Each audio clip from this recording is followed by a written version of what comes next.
All right, welcome back to chapter 5 of The Great Gatsby. I'm going to be filming in different rooms of my house just to keep things interesting for you. So today's, I'm coming at you from Patrick's room, which is a nice sunny yellow. Color imagery in The Great Gatsby is undeniable. Gatsby drives a bright yellow car that everybody recognizes, and we see a lot of color imagery in chapter 5 with Gatsby's shirts and what he chooses to wear to his reunion with Daisy. Daisy is often characterized with the color white to emphasize her purity and her innocence, especially when she was younger. So if we were in class right now, we would definitely be analyzing almost every instance of color, but we can't do that now. So we'll just look at it from a broader purview, if you will. Chapter 5 of The Great Gatsby resumes when Nick has returned home late one night after his date with Jordan. But you may feel that Nick's relationship with Jordan is inferior to Gatsby's relationship with Daisy. And that's just because Gatsby's our main character, and there's so much mystery surrounding him and his desire to reconnect with Daisy. And Nick barely tells us about his own life. He's so busy watching and observing Gatsby that we're not really invested in Nick's life, so just kind of an interesting narrative twist there. So it's 2 a.m. when Nick returns home after being with Jordan that night, and Gatsby's house is lit, right? He's throwing a party, and Gatsby even walks over away from his party to greet Nick across the lawn, and Nick says, "Your place looks like the World's Fair." And he says, "Oh, does it?" He says, "Let's go to Coney Island right now." And Nick's like, "Yeah, no." He's like, "Well, let's go swimming in my pool. I haven't made use of it all summer."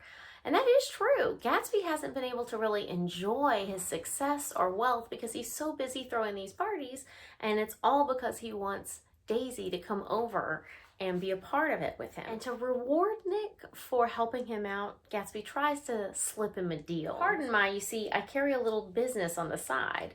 We still don't know for sure what Gatsby does, but we can pretty much infer it's not legal. And Nick cuts him off, and he's like, "You know what? No thanks. I've got my hands full. I'm much obliged, but I just can't take on any more work." Nick's not gonna get involved with the Wolfsheim characters that are in Gatsby's world. And Nick calls up Daisy to come over one afternoon, and he encourages her, "Don't bring Tom." And she says, "Who's Tom?" No problems there. And Gatsby has cleaned up Nick's lawn. Like, he's had it mowed, and he has all these flowers come over. And so Daisy's expected at 4. Gatsby comes over, or the flowers arrive at 2, and then an hour later, Gatsby shows up. And listen to what he's wearing on page 84. A white flannel suit, a silver shirt, and gold-colored tie. What message is Gatsby trying to send here? Because if you recall, he was just a poor lieutenant officer when he and Daisy were courting. And then she quickly married the rich guy. And now here he comes wearing gold, silver, and white, trying to show her, "I am rich now. You can pick me now." Something else that we need to point out is the weather in this scene. So it's raining off and on throughout this day. And by 3:30, the rain has sort of cooled down to just a drizzle. And Gatsby's waiting very impatiently for Daisy. But if we think about how the weather affects the mood here, Gatsby's been waiting for this reunion for years, and he's probably planned it out in his mind. And but you can't predict the weather, and so unfortunately, it rains on this big climactic day, this big moment for him, because you just can't have a perfect moment, perhaps. But anyway, Daisy's expected at 4, and right beforehand, Gatsby gets up and he's like, "I'm gonna leave." And Nick says, "What? Don't be silly. It's only 2 minutes to 4. Gatsby's like, "Well, nobody's coming to tea. I can't wait all day." But then here she comes. She's dropped off by Ferdy, her chauffeur. And she says, "Oh, is this where you live, my dearest one?" Talking to Nick, okay? And again, paying attention to her voice. It was the ripple of a wild tonic in the rain. So something about Daisy's voice, it has this mesmerizing quality. And so the living room is empty when they arrive because Gatsby's slipped out. Remember, now you see him, now you don't. Poof, he's magic. He's disappeared for my next trick, right? And anyway, eventually the rain starts coming down harder again, and we hear a knock on the door, and it's Gatsby. His hands are in his coat pockets, which is actually a literary symbol for greed. Not that Gatsby's greedy, but it does have to show, like, I've got money in these pockets, that I'm protecting them. And anyway, for half a minute, there wasn't a sound, and then from the living room, I heard a sort of choking murmur and part of a laugh, followed by Daisy's voice with a clear, artificial note. Well, I certainly am awfully glad to see you again. White, my favorite color.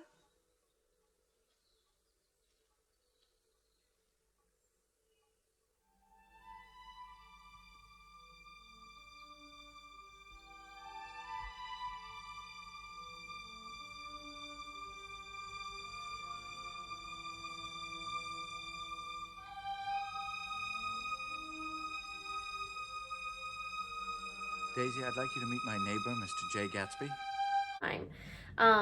Gatsby's so awkward and uncomfortable, and he's leaning back against Nick's mantelpiece, and there's a broken clock there. Now, why Nick maintains a broken clock, it's hard to know. Why hasn't that been fixed, right? And he almost breaks it again. He almost knocks it over. The clock took this moment to tilt dangerously at the pressure of Gatsby's head, whereupon he turned and caught it with trembling fingers. He's like, oh, I'm sorry about the clock. And Nick says, well, it's an old clock. Symbol. What is symbolic about this clock? Okay, you tell me. I'm going to ask you to respond to this in Canvas. Anyway, Daisy says, well, we haven't met for many years. And Gatsby says, it's been 5 years next November. He has been keeping track of the moments, right? He's been waiting for this. And it's so awkward and uncomfortable that he leaves yet again. And Nick follows him, and he's like, oh, this is a mistake. This is a mistake. And Nick's like, no, she's just as embarrassed as you are. Get back in there. Attaboy. You know, Nick's got to give him a good old pep talk. And so sure enough, Gatsby goes back in, and Nick decides, I'm going to take this opportunity to give them some privacy. So he goes out, and it's kind of swampy, messy. We call this term objective correlative, where the external nature symbolically represents the mood. Really, all of this is a mess. And this rain, this deluge has shown that it's not a perfect reunion here.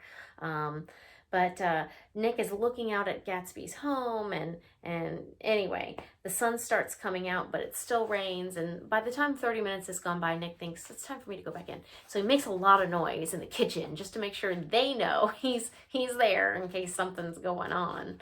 And it seems like their 30 minutes of privacy has helped reunite them.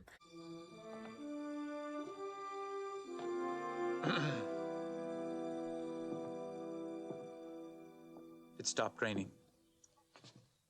Has it? What do you think of that? It stopped raining. I'm glad, Jay. Would you like tea?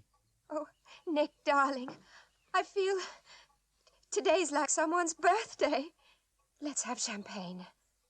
I want you and Daisy to come to my house. I'd like to show her around. You sure you want me to come? Absolutely. Nick, And so while they're standing out waiting for Daisy to come on the porch, Gatsby's looking at his house, and it's the golden hour, right? With the sun, it looks so beautiful. And Gatsby says, it just took me 3 years to earn the money to buy that house. So he's been caught in a lie. Remember in the previous chapter, he told Nick that he inherited a bunch of money from dead parents.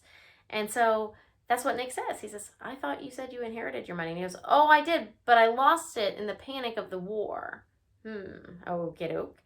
And he says, I've been involved in several things, the drug business, the oil business, and then I'm not in either of them now. You know, so what do you think about this guy? Is Gatsby for real? You know, that's one of the questions we have to ask ourselves. Who's real and who's artificial in this novel? And sometimes maybe you can be both. Like Gatsby seems to be putting on this front, but only for the purposes of gaining Daisy, you know, and to what lengths he's willing to go for love. So anyway, Daisy comes out and admires the house, and Gatsby's so thrilled to see his wealth through her eyes. And she says, oh, I can't believe it. That huge place there. You live there all alone. And Gatsby says, well, I keep it full of interesting people day and night, you know. So they go on over to his room, to his house, and all of his bedrooms are decorated by various periods, and they have different colors and flowers. And of course, there's Klipspringer doing liver exercises, and Gatsby orders him to play the piano and make it, sound good, set the mood. At the bottom of page 91, you might find interesting that Gatsby's bedroom is the simplest room of all. So he doesn't care, really. At the heart of it, he doesn't care about this wealth. He is doing it for other people. He's doing it to impress Daisy. But he tries to impress her with his clothes. And he says, I've got a man in England who buys me clothes for each season, spring and fall. And he starts throwing the clothes around. And the colors described: coral, apple green, lavender, orange, Indian blue. And Daisy bursts into tears, crying all up in his shirts. He sends over a selection of things at the beginning of each season. Spring and fall.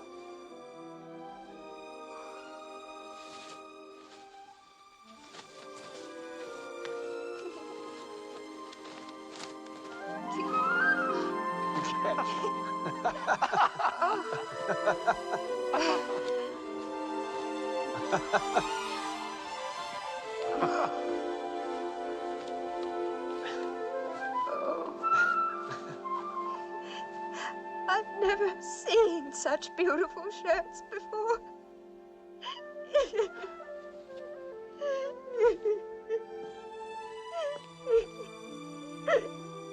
What is significant about this? Why is she crying into his shirts?